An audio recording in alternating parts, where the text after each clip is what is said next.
TV volume's got to go down. Where's the remote?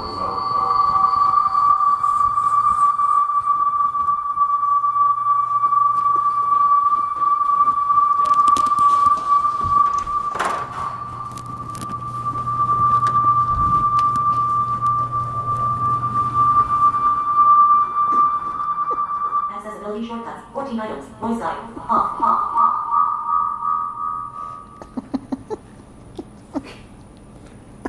Ask her if we're good. It's okay, I don't know. Huh? Was that live? Okay, I don't know. I'm not sure. Hold on. Can we get some confirmation that we've got our audio going here?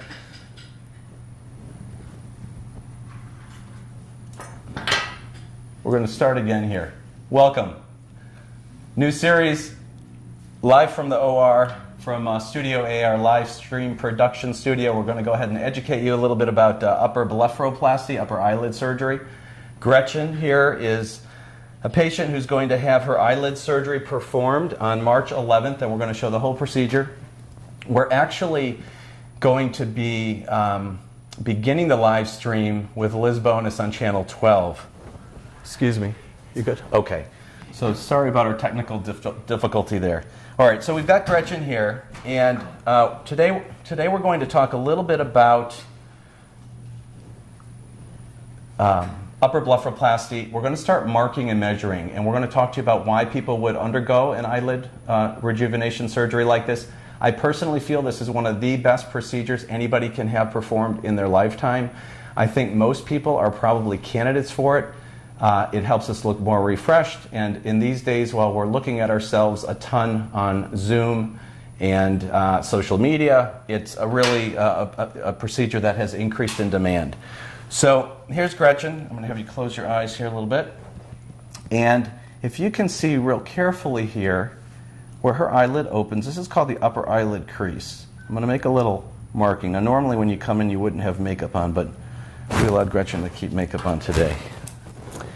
The upper eyelid crease usually measures between 8 to 10, sometimes 12 millimeters, so we'll see what hers are.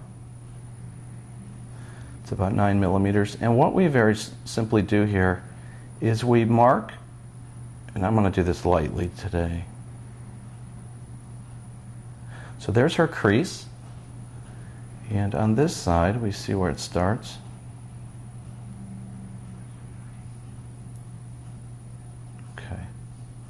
So what we're doing then is each side usually so this side may be 8 millimeters, this side may be 10 millimeters. So we'll usually split the difference to make them symmetric. Then what we do is we measure the amount of redundant skin, and this is why we're here. This is what we're going to be doing live on March 11th, is we're going to be removing this tissue.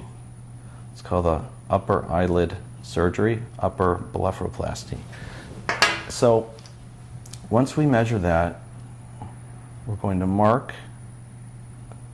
this extra skin as well.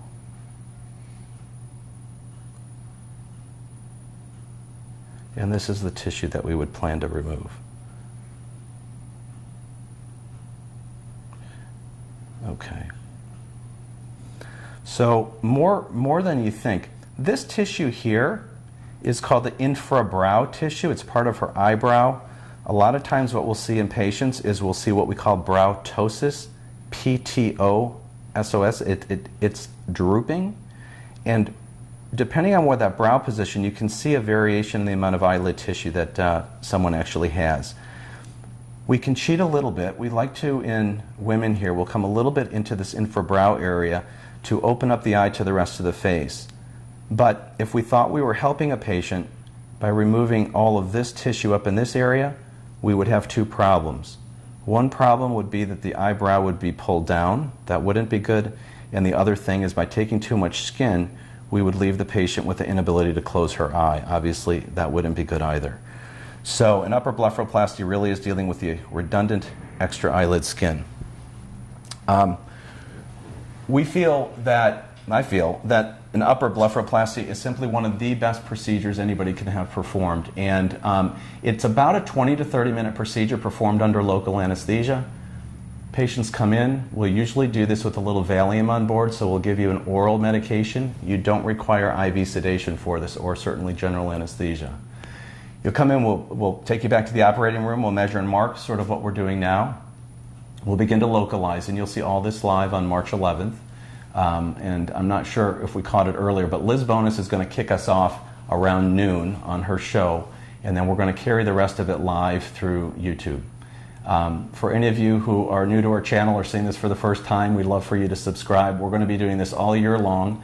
The procedures that we have scheduled already are some dot laser resurfacing. We've got an advanced facelifting procedure and some more eyelids as well. But in the meantime, we appreciate you tuning in. We look forward to seeing you on March 11th. Please share your comments. Send us any information. We'd like to answer all your questions that day. On that day, we'll do a full live stream from beginning to end, and we hope you enjoy it. Thank you.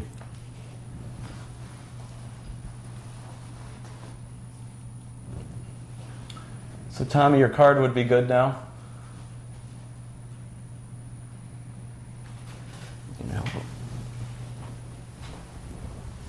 You got to turn the disc. You got to turn this on.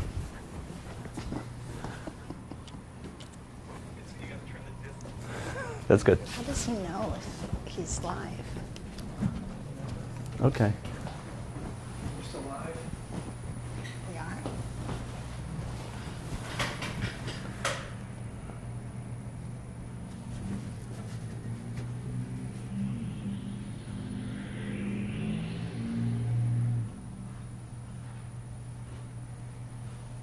Should be off. I think we're off. Okay, well, All right, good stuff. let me get that off. Yeah, there. That was it? Yeah, hold on. You want to take it off yourself? Yeah, or- I'll just wipe it Okay, off. I didn't That's draw it.